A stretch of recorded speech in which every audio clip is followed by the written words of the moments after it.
Existe un lugar en el sudeste asiático donde los dragones esculpieron miles de islas en una bahía.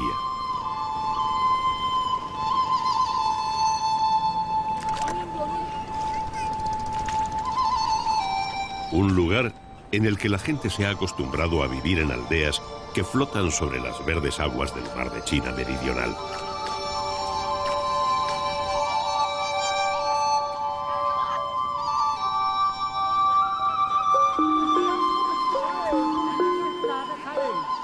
Existe un mundo en el que los ríos inundan las tierras permitiendo la vida, y donde los hombres, después de morir, quieren permanecer para siempre en los campos de arroz.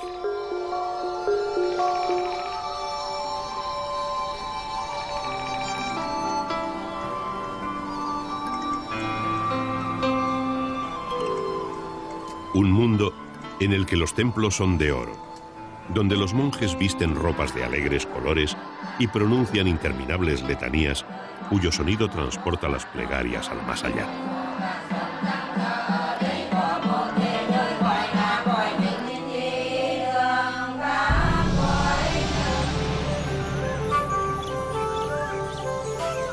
Donde la naturaleza es tan poderosa que fue capaz de tragarse todo un imperio con sus templos y sus palacios.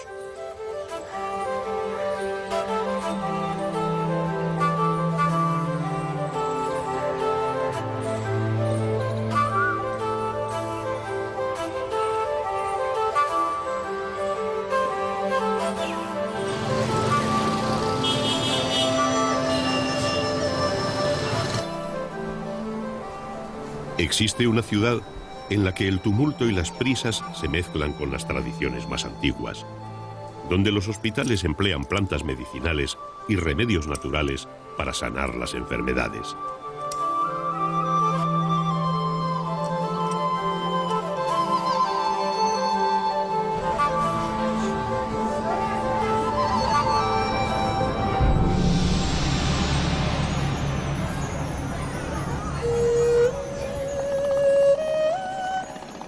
Y existe un río, el Mekong, por el que fluye la sangre que ha dado vida a todas las civilizaciones de Indochina.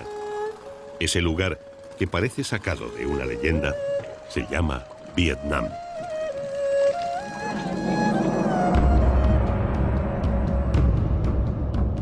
Vietnam ocupa la fachada oriental del sudeste asiático, y en su territorio el río Mekong desemboca en el mar de China meridional.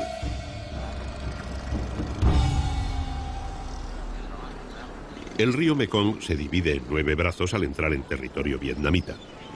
Para la leyenda, son las 9 colas del dragón. Para la población, son la definición de los paisajes, el modo de vida y la cultura.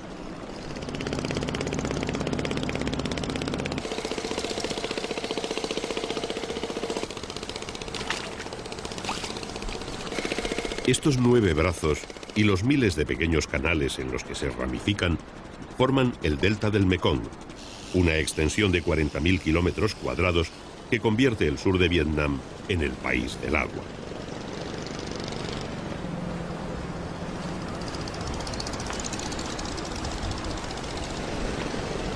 Entre el cauce y la jungla, el hombre se ha hecho un hueco, aprovechando hasta el último metro cuadrado de tierra firme y apropiándose de la superficie del río.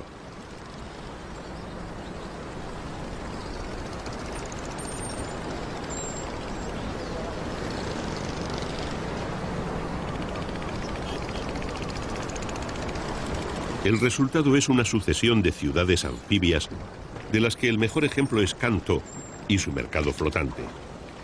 Una aglomeración de botes de todos los tamaños que componen una balsa gigante formada por miles de piezas.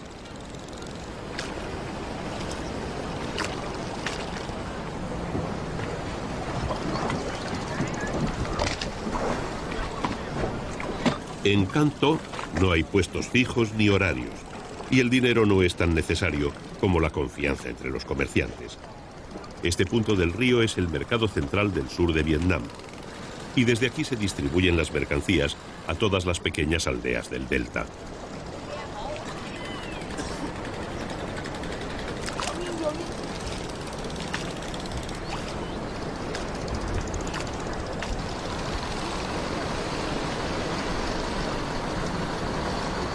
Los astilleros tienen el trabajo garantizado. La única forma de desplazarse por el delta con seguridad durante todo el año es por vía fluvial. Cuando llegan los monzones o el río crece, las carreteras desaparecen.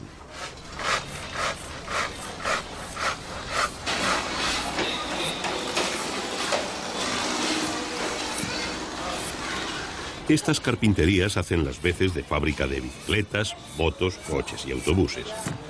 Todos los medios de locomoción del río son de madera, y las únicas diferencias entre ellos son el tamaño y el precio.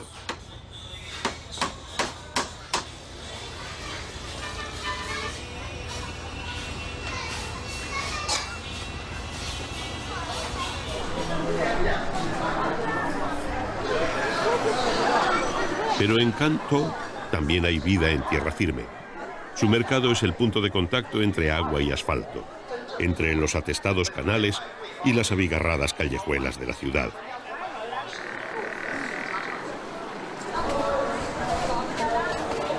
En la penumbra creada a base de toldos y techumbres de hojalata, la mercancía desborda los pequeños tenderetes, creando un universo caótico de colores y olores que son la imagen inconfundible de la vida en Vietnam.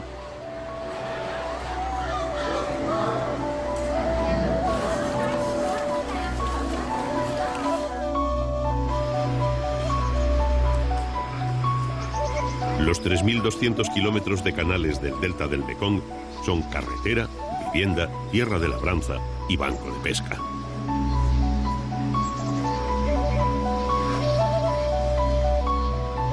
El río es fuente de riqueza y de progreso, pero es también un frágil ecosistema. En los últimos años, los remos están dejando paso a los motores y la pesca artesanal a las grandes piscifactorías.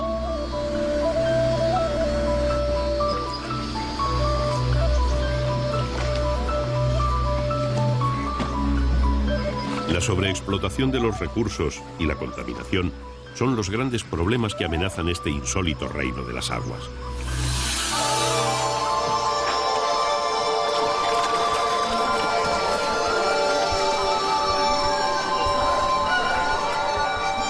En la actualidad, la pesca tradicional está destinada al consumo propio. Las familias que se dedican a la venta de pescado han ido transformando sus casas en auténticas piscifactorías.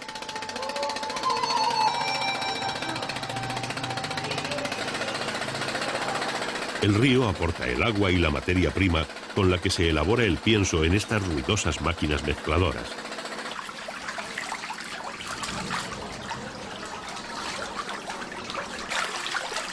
Bajo los tablones de los porches y los embarcaderos se instalan redes en las que se alimenta a los peces hasta que son aptos para el consumo.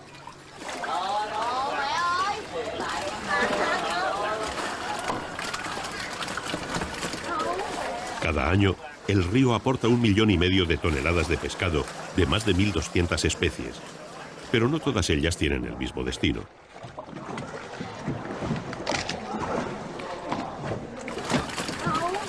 Diariamente se selecciona el pescado extraído, separándolo por especies y tamaños.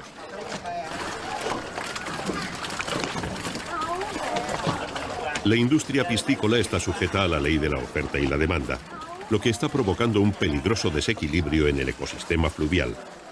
Así, mientras los peces más consumidos se crían por millones, otros, como el siluro o el delfín beluga, están al borde de la extinción.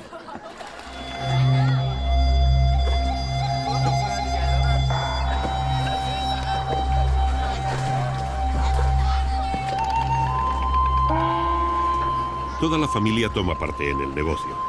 Abuelos, hijos y nietos trabajan juntos primero en la vivienda y después en el mercado, donde venden todo lo que sacan de debajo de su casa.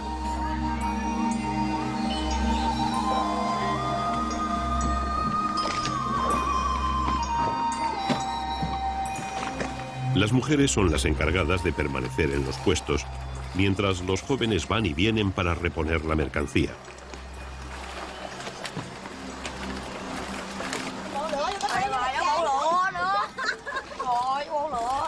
La cantidad de pescado recogido y clasificado es enorme, pero la competencia también.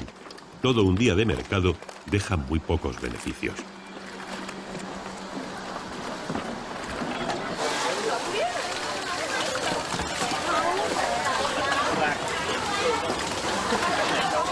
En realidad, toda esta actividad comercial no es más que economía de subsistencia. A cambio de unos pocos dólares, estas mujeres permanecen todo el día empapadas en un lugar mal iluminado y mal acondicionado.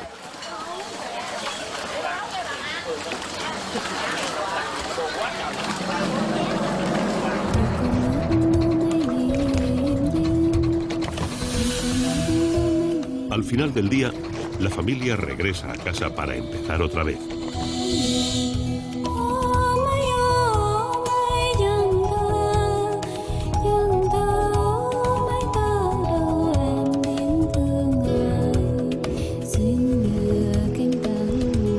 Recorren los canales atestados de botes en los que miles de familias se desplazan en busca de algo que comprar o algo que vender.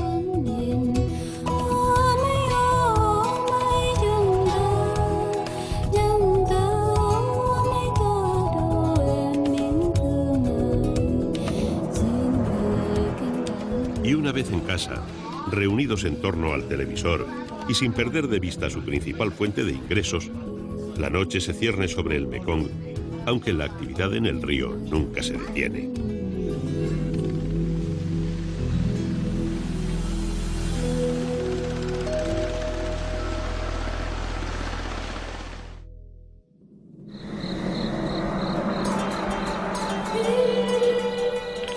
Hasta llegar a estas zonas llanas del sur de Vietnam, el río Mekong atraviesa 4.350 kilómetros desde su nacimiento en el Himalaya, donde fluye como una corriente impetuosa.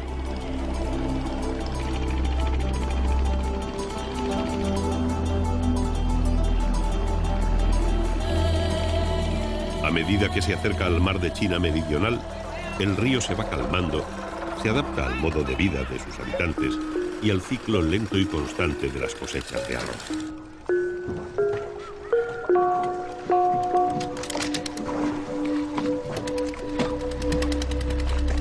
Por sus canales se mueven a diario miles de embarcaciones de transporte colectivo que comunican un sinfín de pequeñas aldeas a las que es imposible acceder por carretera.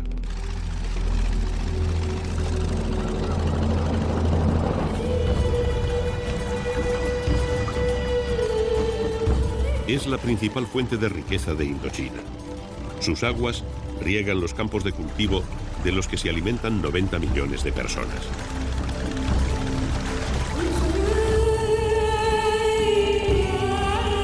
Además, el Mekong es una importantísima vía de intercambio cultural. Ha sido el canal de penetración del budismo, el taoísmo, el confucianismo y el hinduismo, la base de la espiritualidad de todo el sudeste asiático. Tal vez por eso todas las civilizaciones que han habitado la cuenca del Mekong consideran este río un regalo de los dioses.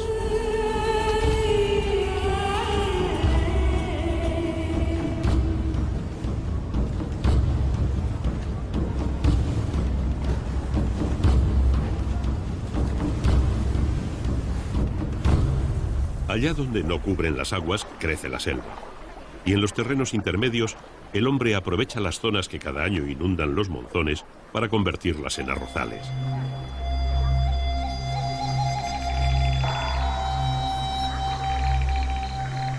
En Vietnam siempre se ha cultivado arroz, pero las cosechas no alcanzaban para alimentar a toda la población hasta que fue posible parcelar y cultivar el delta del Mekong.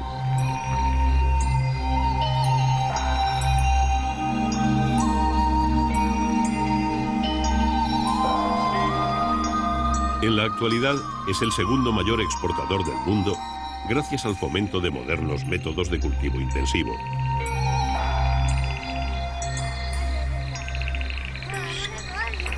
El clima permite 3 cosechas anuales, pero los terrenos deben rotarse para que sean productivos. Los pequeños propietarios unen sus tierras y establecen turnos de cultivo, de manera que siempre hay trabajo y siempre hay ingresos.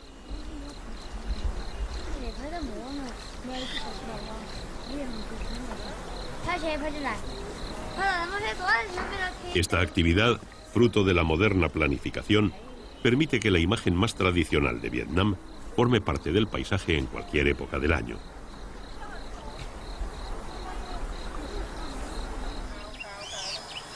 El 80% de la población de Vietnam se dedica al arroz. El cultivo, la preparación del grano, el almacenamiento o el transporte son algunas de las actividades relacionadas con los arrozales. A pesar de las mejoras, la situación económica de la población rural sigue siendo muy precaria. Las inundaciones o las epidemias pueden llevarse en pocos días los escasos ahorros conseguidos durante años de duro trabajo.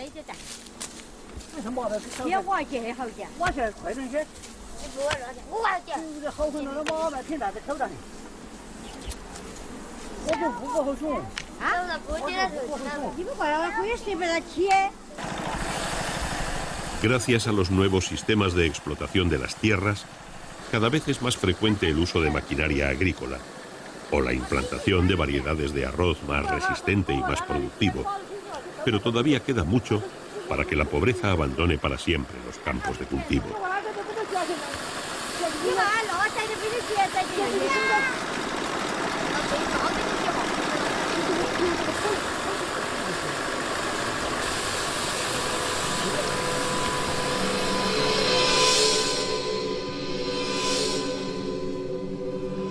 Una herencia del pasado reciente dificulta aún más la vida en los arrozales. Después de décadas de guerra, Vietnam, Laos y sobre todo Camboya quedaron cubiertos de minas.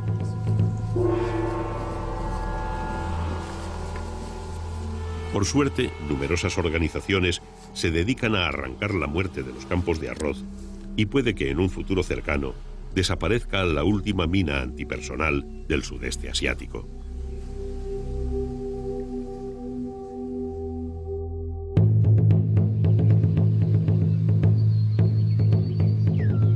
En 1859, el naturalista Henry Mohot caminaba por las selvas de Camboya persiguiendo una mariposa y encontró una de las obras más perfectas jamás construida.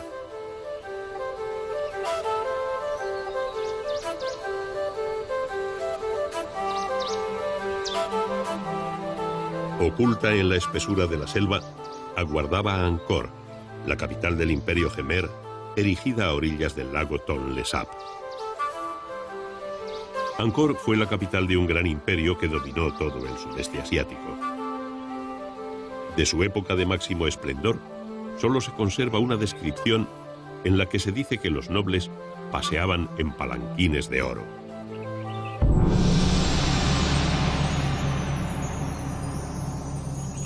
Al caer Angkor en poder de los siameses en 1432, el rey y su corte abandonaron el lugar y el bosque tomó posesión de las ruinas. Las construcciones de madera y los escritos desaparecieron a causa del clima y los insectos.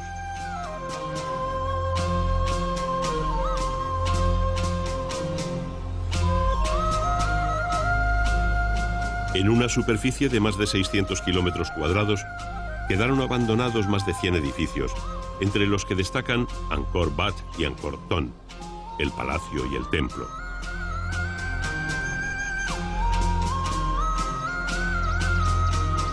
El templo, edificado por el emperador Suryavarman II, está dedicado a la diosa Vishnu y es la máxima expresión de la arquitectura Khmer.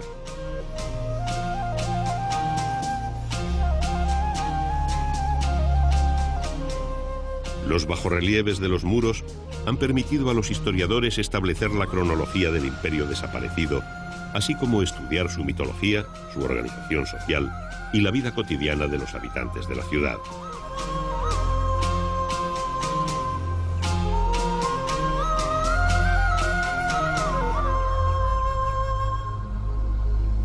Angkor Wat, el templo, es una construcción de planta cuadrada cuyas 7 torres simbolizan el cielo hinduista.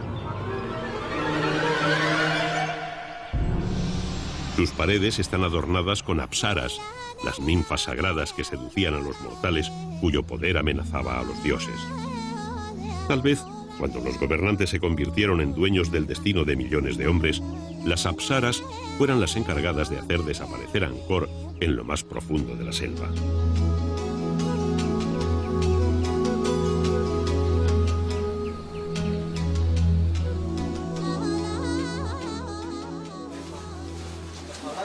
La medicina tradicional está muy extendida en Vietnam. Solo en la pequeña ciudad de Dai Thanh hay 6 pequeños hospitales como este, en el que solo se emplean productos naturales.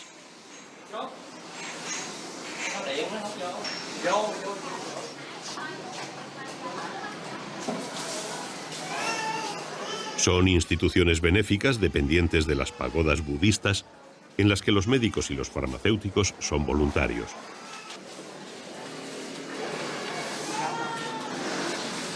Los ficheros almacenan los conocimientos milenarios de toda una cultura. Cada trastorno está descrito junto a los ingredientes de la receta que lo cura.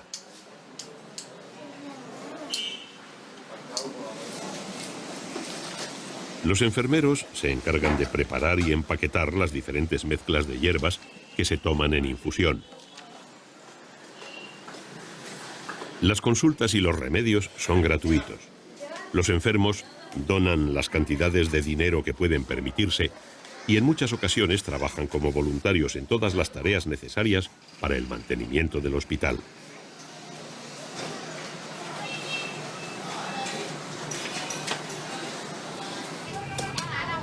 En el patio se acumulan más de 100 tipos diferentes de hierbas. Tu Bi para las fiebres, Chan Chim para el dolor, o Ro para las picaduras de insectos.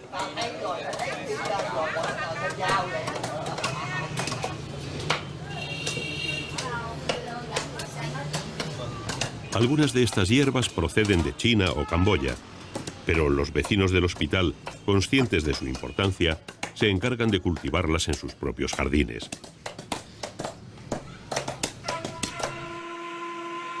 Las cantidades de hierbas medicinales que se tratan y almacenan en estos centros de salud son enormes, porque la demanda es enorme. Casi toda la población del delta del Mekong acude a este tipo de hospitales.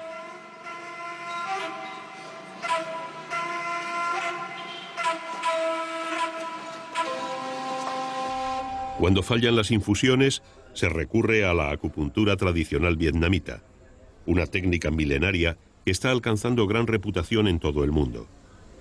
Sobre estas esteras puede encontrarse a humildes campesinos junto a vietnamitas adinerados residentes en Australia o Estados Unidos. Todos son tratados por igual y cada uno paga lo que puede.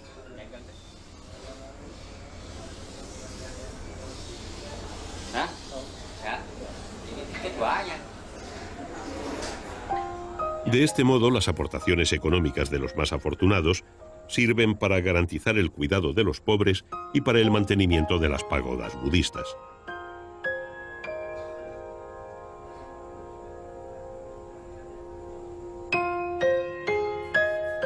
Los remedios tradicionales están muy extendidos entre la población y en cualquier casa los mayores se hacen cargo de sanar a los suyos.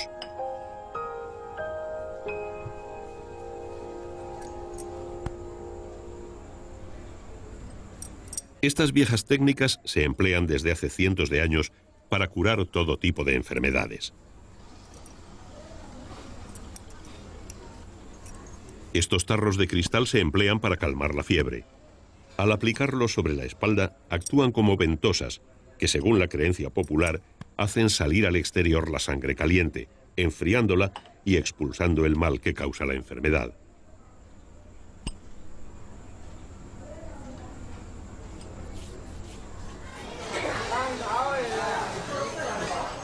En todos los mercados hay dispensarios de medicina natural. Enormes setas secas, serpientes, caballitos de mar, semillas, raíces, flores. Cada cosa sirve para sanar un mal.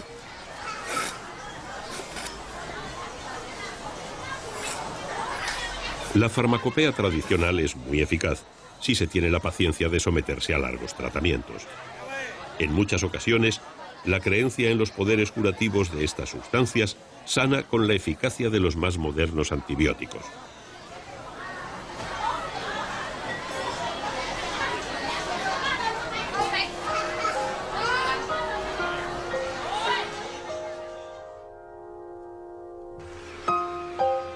La vivienda tradicional del delta del Mekong tiene una salida al río y una parte trasera donde se planta la fruta y la verdura destinada al consumo familiar. Estos productos, junto con el arroz y el pescado, componen la dieta diaria.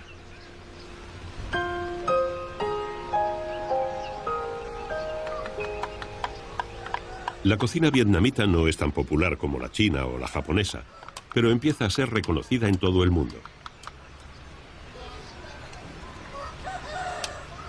En todas sus recetas está presente el arroz, condimentado con multitud de especias como el cilantro, el jengibre o la pimienta, que consiguen sabores sorprendentes y extraordinarios.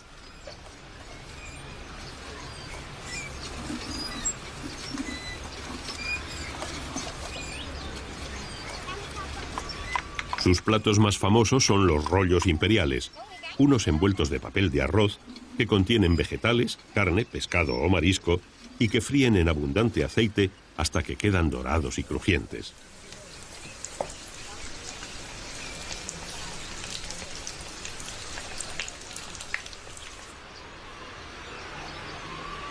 En los ratos libres el juego más practicado es el ajedrez chino. Es una variante del que hoy se practica en todo el mundo y que fue llevado a Europa por los árabes.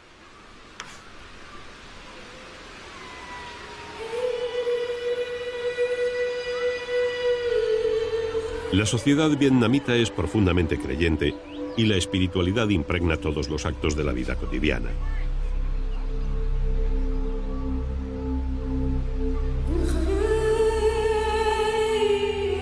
Todas las pertenencias familiares están consagradas a la divinidad y en todas ellas hay pequeños altares en los que se depositan ofrendas.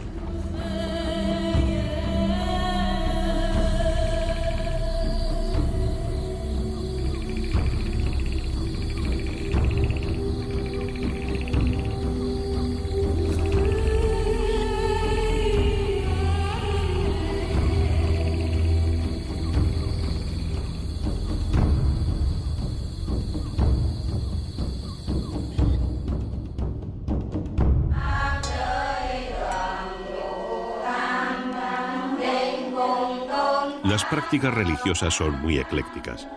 Podría decirse que cada familia tiene su propia religión. Los templos, usados para las ceremonias comunitarias, mezclan imágenes que son aceptadas como sagradas por la mayoría. Pero en la misma ciudad, en el mismo barrio, dos templos contiguos pueden contener una imaginería completamente diferente.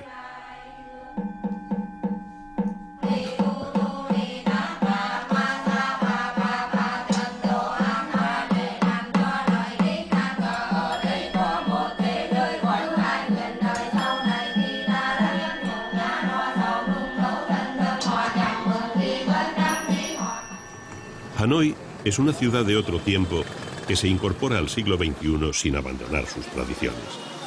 El ruido de las motos, la llegada de los turistas o la presencia de productos occidentales no ocultan el Vietnam ancestral.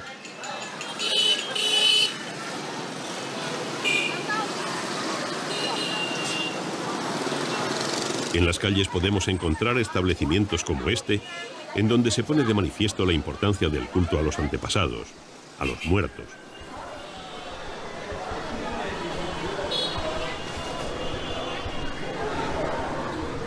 Cada uno de estos objetos de vivos colores simboliza un bien y se quema sobre las tumbas de los muertos.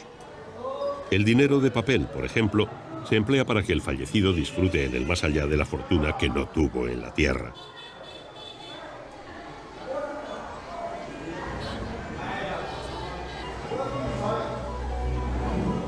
En la vieja sociedad de Hanoi, no rendir culto a los muertos se considera un grave acto de impiedad.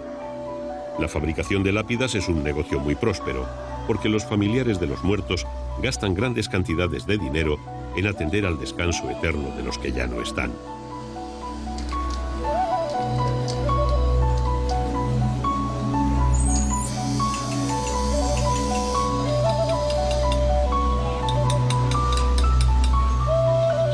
En las zonas rurales, donde las economías no permiten adquirir estos recuerdos de mármol, los muertos se entierran en el interior de sus viviendas o en los campos de arroz en los que trabajaron durante toda su vida.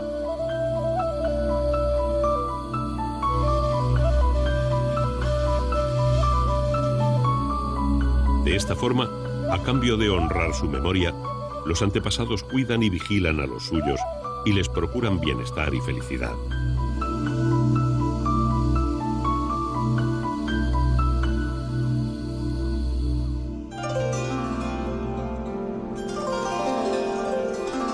Los templos reflejan la diversidad cultural de las prácticas religiosas en Vietnam y son centros sociales, políticos y religiosos.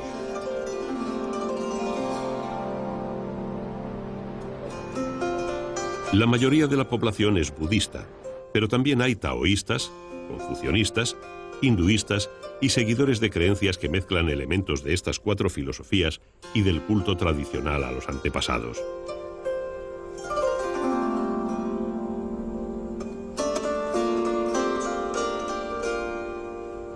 Una de estas religiones es el caodaoísmo, creada en el siglo XIX por un funcionario llamado Ngo Van Chieu.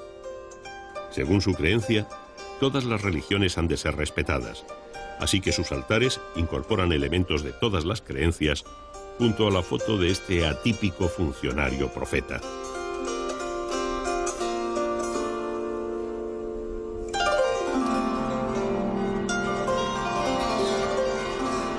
En toda la cuenca del Mekong se practica el budismo desde hace 2000 años.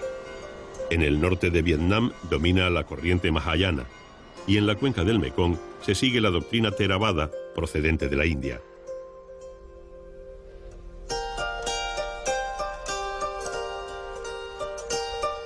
Y si hay un lugar en toda la cuenca del Mekong donde descubrir el budismo, este es la ciudad de Luang Prabang, la antigua capital de Laos, con sus más de 50 templos.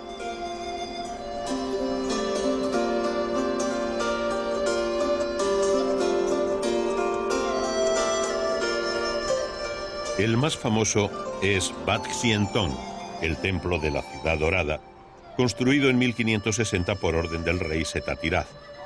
Es una de las joyas arquitectónicas de Asia, en la que destacan sus mosaicos de cristal y sus fachadas doradas.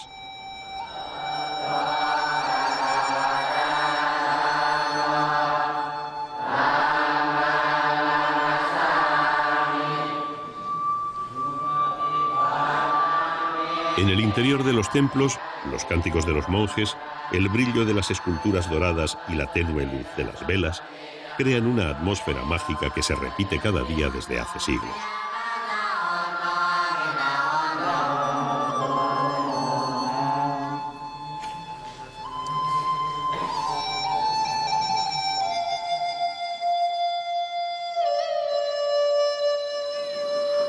En Vietnam es difícil separar la religión, la mitología y la historia. La mayoría de la población ha sido siempre analfabeta y los grandes acontecimientos se han transmitido oralmente de padres a hijos.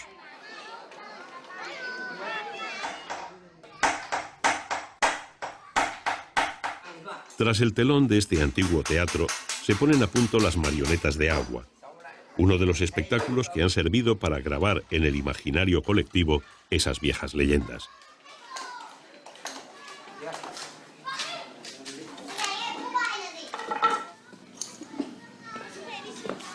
Las marionetas se montan sobre complejos bastidores móviles que se manejan mediante varillas metálicas que permanecerán ocultas en el agua. Todas las piezas son de artesanía. Los muñecos están pintados a mano y vestidos con trajes hechos a medida.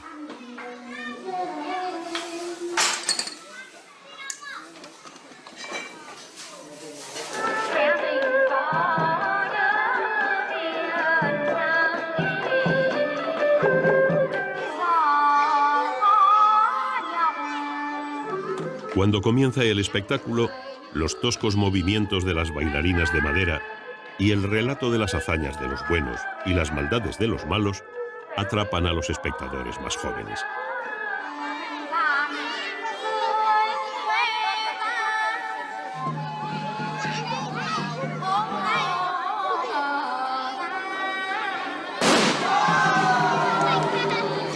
Ahora la televisión ha llegado a todos los hogares y la gente está acostumbrada a artefactos que se mueven solos.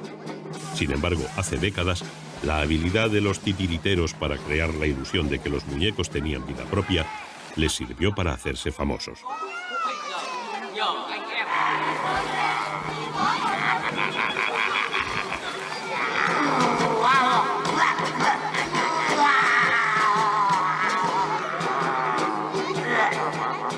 Aún así, cuando el héroe legendario vence al tigre y consigue la libertad de su pueblo, jóvenes y mayores disfrutan una vez más de una historia tan vieja como Vietnam.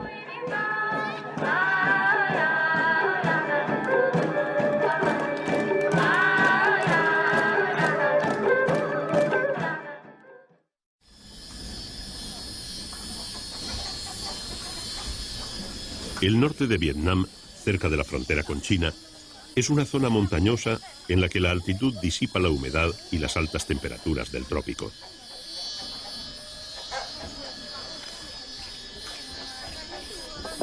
Sus habitantes pertenecen a 60 grupos étnicos diferentes, pero reciben el nombre común de montañeros o tribus de las colinas.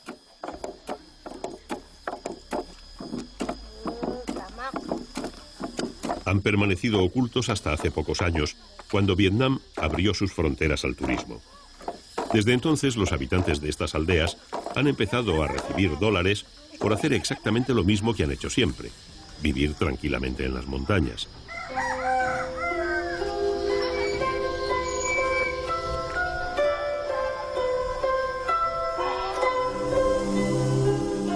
Los Hmong y los Tsao son los grupos más numerosos.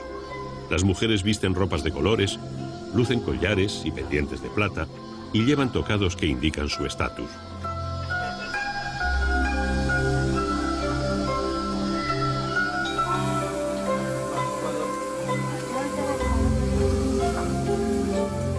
Su precaria economía se basa en el cultivo del arroz y más recientemente en la venta de todos sus objetos cotidianos a los turistas que se acercan a la zona en busca de los primitivos hombres de las montañas, que hace tiempo que se han adaptado a una forma de vida menos primitiva.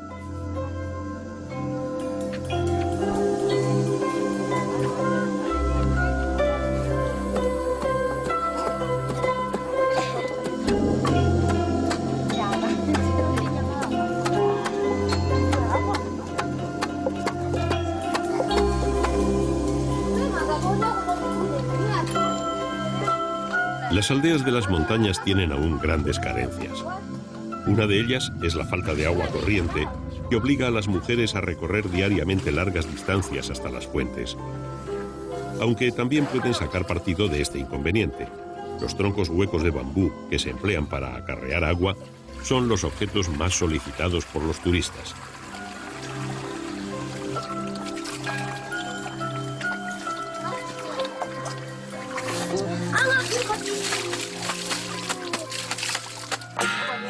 Por la noche, las mujeres, ataviadas a la antigua usanza, bailan y cantan antiguas canciones que hablan de otros tiempos, cuando verdaderamente eran montañeros que habitaban en el fondo de valles inaccesibles, plantando arroz, mientras el resto del mundo ignoraba su existencia.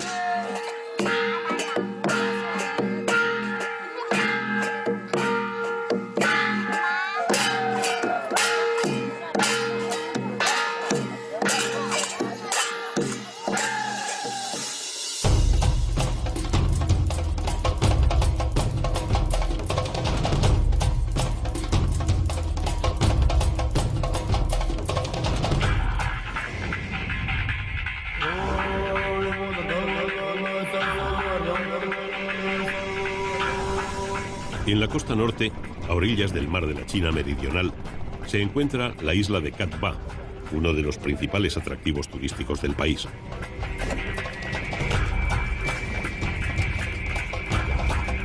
En el puerto, junto a los barcos, hay una ciudad flotante. Las dificultades económicas están empujando a los pescadores y los comerciantes a vivir en pequeñas casas de madera construidas sobre plataformas que flotan sobre bidones de plástico.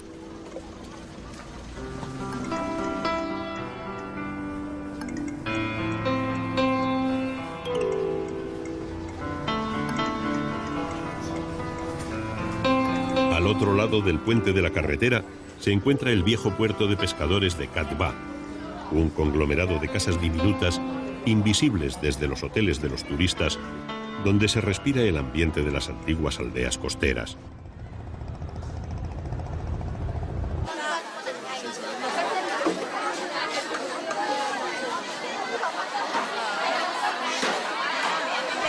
Todas sus callejuelas forman un mercado en el que todo el mundo vende todo lo que tiene.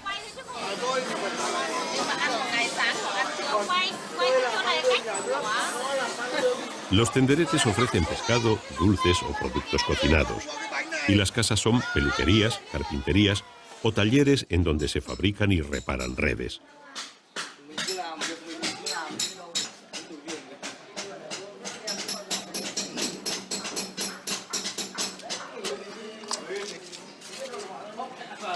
El olor del pescado y del aceite de soja se mezcla con el de la brea, y esta actividad nos conduce a otro rincón de la aldea, donde se preparan los basket boat, los pequeños botes de remos que pululan por toda la bahía.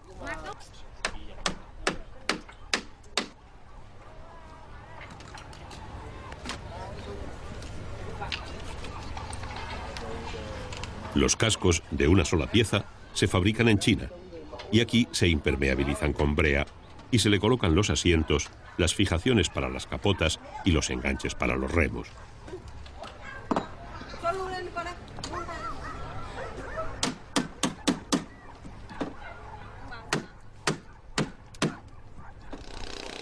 Estas cáscaras de nuez con remos son el medio de transporte más empleado en Cat Ba y se mueven constantemente entre los grandes barcos.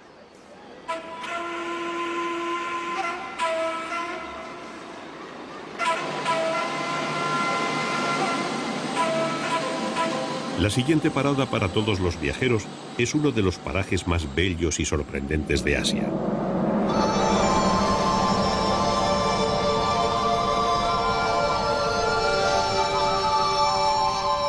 La bahía de Halong, declarada Patrimonio de la Humanidad, tiene una extensión de 4.000 kilómetros cuadrados en los que flotan más de 1.600 islas de roca caliza.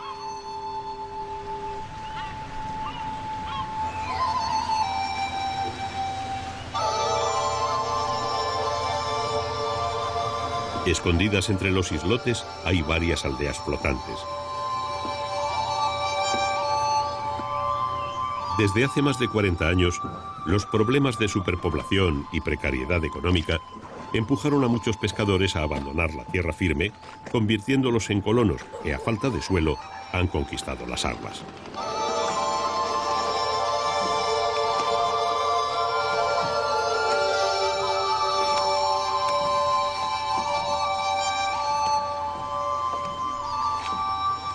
La vida de sus habitantes es, a pesar de todo, completamente normal.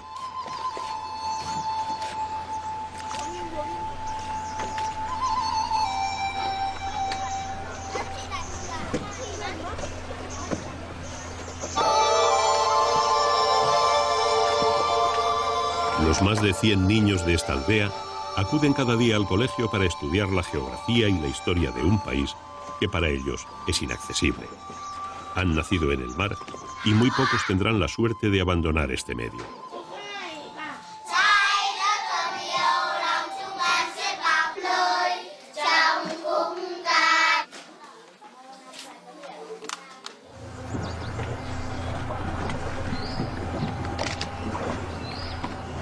Toda la población se dedica a la pesca.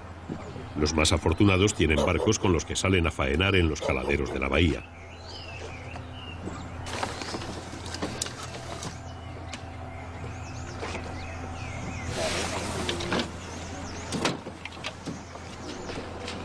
Los demás se dedican a criar peces bajo los entramados de madera y botes de plástico sobre los que viven. Cada familia construye diferentes corrales de redes en los que introduce alevines de distintas especies.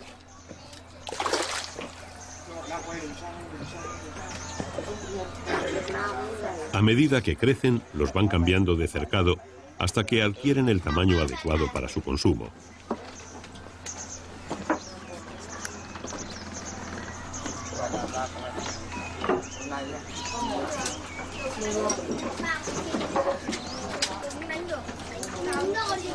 En esta aldea flotante también hay establecimientos de ocio.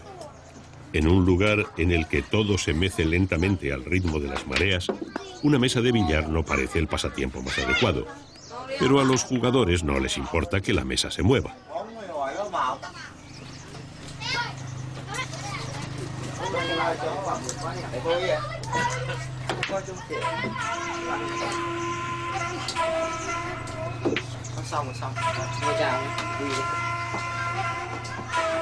Las casas no son muy diferentes a las de cualquier aldea normal.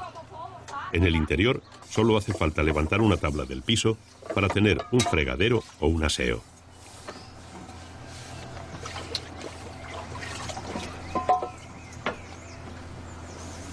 La base de su alimentación es el pescado y el marisco. Barcos cargados de bidones suministran diariamente el agua potable, y el arroz y las verduras provienen de los mercados de la ciudad de Haiphong, situada a más de 2 horas de travesía.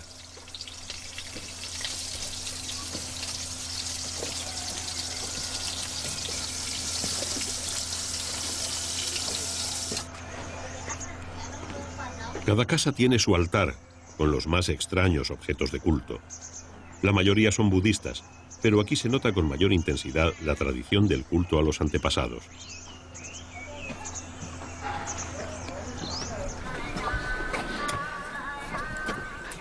Antes de salir a faenar, las familias se reúnen para comer. A nadie parece importarle que el suelo se mueva bajo los pies. La mayoría de ellos ha vivido siempre en el mar, y muchos de ellos se marean en tierra firme.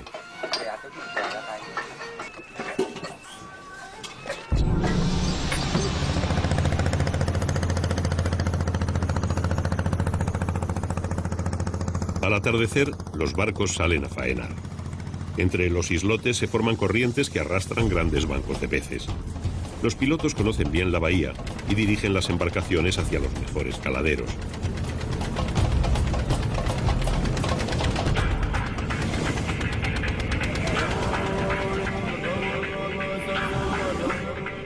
Surcar estas aguas nos traslada inmediatamente a otros tiempos, en los que, según la leyenda, los dragones arrojaron grandes rocas sobre los enemigos del rey de Jade, creando las islas.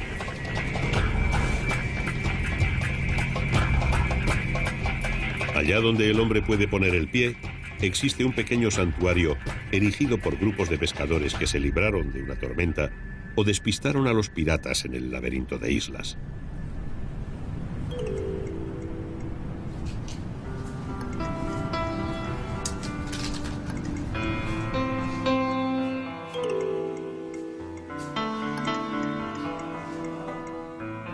Los descendientes de aquellos pescadores queman varillas de incienso ante la imagen de Buda para pedir su protección. Ahora no hay piratas, pero el más allá puede ayudar a paliar la precariedad de la vida sobre las aguas.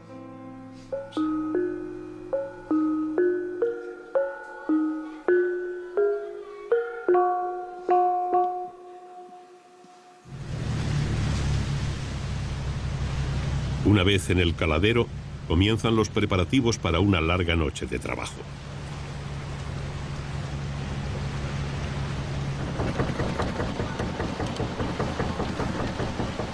Cuando la oscuridad es total, la pequeña embarcación enciende sus potentes luces. La primera fase consiste en lanzar diferentes sedales con pequeñas piezas que sirven de cebo.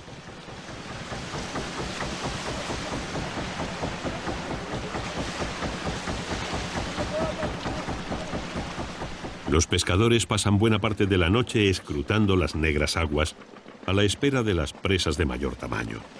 Y cuando advierten su llegada, lanzan las redes sabiendo que Buda les concederá la suerte que necesitan.